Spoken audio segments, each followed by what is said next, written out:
So mga kaibigan, boxing update tayo, pero bago tayo magpatuloy, palike and subscribe po muna and pahit ng notification bell. Maraming salamat. Sa kakatapos lamang na naging laban nga po ni Rocky Anpo at ni Manny Pacquiao ay lumabas ang ilang mga pag-iimbestiga at updates na talagang napuruhan nga po sa may panga etong si Rocky Anpo. Ang sabi sa ating mga nakuhang updates mga kaibigan ay ininda ng ilang araw ni Rocky Anpo yung mga suntok nga po na nasalo niya dito sa ating 8th Division legendary boxer Manny Pacquiao. Hindi po kasi sanay etong kickboxer champion ni si Rocky Anpo sa ganoong kalalakas na mga suntok. So ang nangyari, tinatawan-tawanan lamang ni Rocky Anpo yung unang laban nila, no, yung exhibition fight match nila, no.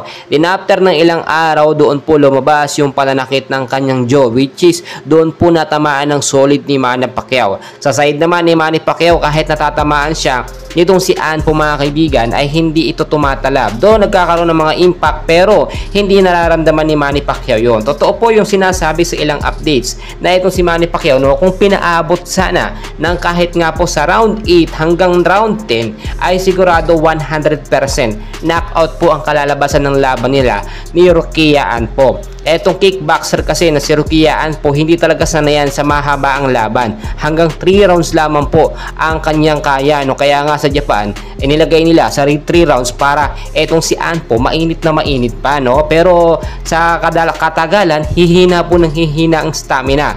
Well, sa side ni Manny Pacquiao mga kaibigan, nagpapainit pa lang lamang siya o pampainit pa lang niya yung 3 rounds na yun mga kaibigan. Kasi nakapansin ng mga Hapon na eto si Manny Pacquiao daw humina na or mahina na, no, sa round 3 pa lamang. Well, alam naman natin sa mga naging laban ni Manny Pacquiao, no, ay unang-una binubugbog po siya hanggang round 5. Pero pag yun ng round 6 hanggang round 10, doon mo makikita ang tunay na abilidad at kakayanan nitong si Manny Pacquiao mga kaibigan.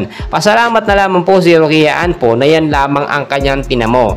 At hindi siya napuruhan, hindi siya na-knockout ni Manny Pacquiao dahil kulang na kulang nga po sa oras.